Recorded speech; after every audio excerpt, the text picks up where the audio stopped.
My name is Dr. Edward Bassingthwaite. I'm a mobile holistic vet and I live in the Northern Rivers in New South Wales. I'm on my way to go and see little mate. He's an old Jack Russell with arthritis and some heart failure issues, and we're going to have a check-up and see how he's been going on his medical marijuana. I might be the early bird in Australia doing this.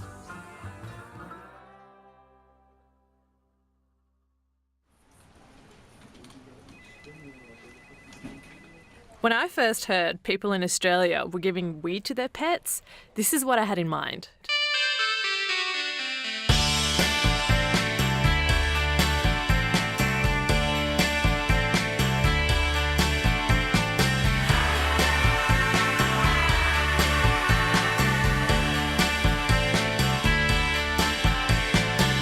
But the reality, as it turns out, is a lot more boring.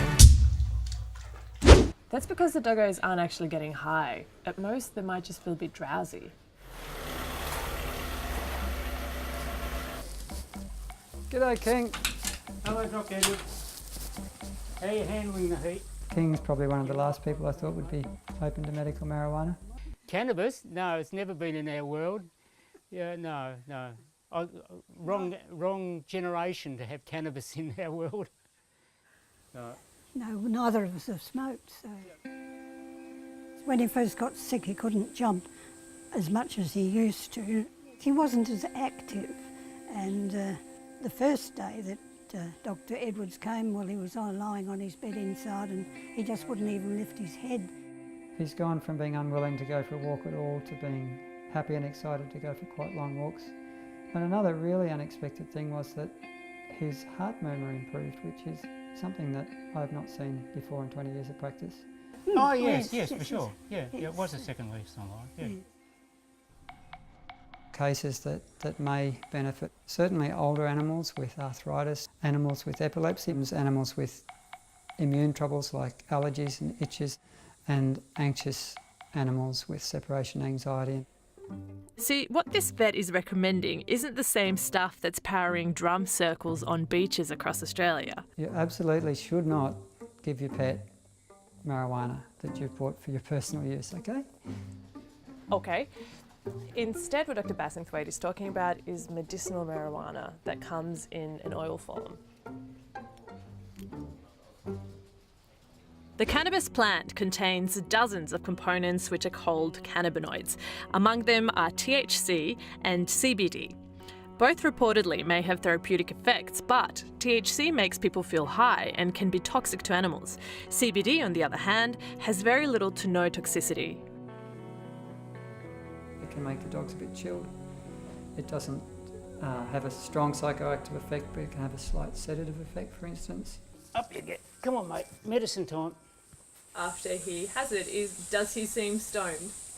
What happens if he has a high? No, he doesn't have a high. You don't notice. You wouldn't know that he's had it or not.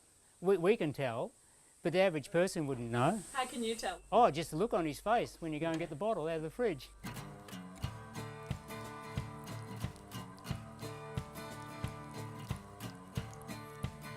Hey, that's good, isn't it, mate? Hey? In the respect of improving his life, it hasn't helped his hearing. He's still deaf. Like me. But other than that, it's made a big difference to him. Huge. In his whole outlook on life. But not everyone is convinced.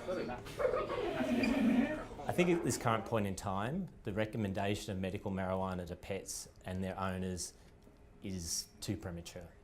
My name is Philip Brain, I'm a small animal medicine specialist. We certainly see the toxic effects of animals that are exposed to marijuana in general. I think that we are well enough aware of those effects to be somewhat cautious in the recommendation of medical marijuana and to be aware of the potential for those drugs to cause side effects. Currently the evidence is all anecdotal and that is fraught with danger. To recommend a drug where that testing hasn't been done, I think is not responsible. Medicinal marijuana is a lucrative business. It's worth an estimated $7 billion in the US alone. And even though the legalities are a bit weird here in Australia, one ASX-listed company already has plans to cash in. I don't believe that this hideously expensive, drawn-out regulatory process for herbs like marijuana is anything but a money grab by big companies. How many marijuana overdoses go to the hospital on the weekend? I'll tell you how many. None. They just don't. People just curl up on the couch and eat a packet of chips. Vets in Australia can already legally prescribe CBD to use in animals, but the process is tedious. They have to get permission from one government agency to prescribe it, and then permission from another government agency to import it. I haven't tried doing it. It seems just impossible. It's so difficult. Instead, Edward works within a legal grey area. What I do is I talk to people about it and I say, if you wish to use CBD as a supplement for your animal, it might be helpful, but you'll have to go and find it. After doing their own research, King and Maureen decided to go for a cold-pressed THC substance, which is illegal in Australia. I suppose we were a bit apprehensive about what to do because it is illegal and who to ask. But in the end, it was his life against what was likely to happen to us. It took us. It was a good learning curve. It took us quite, I suppose, 6 weeks to 2 months before we picked up courage to go and over to Nimbin. It's a position neither of them thought they'd ever find themselves in. It's wrong that it should be made illegal like it is, and that we should have to worry about driving along the street with our supplies. Although they don't seem to think that two oldies like this would be picked up, but you never know. Oh no, it doesn't stop us. For as long as he's alive, we'll continue to supply him with the medical marijuana, yes.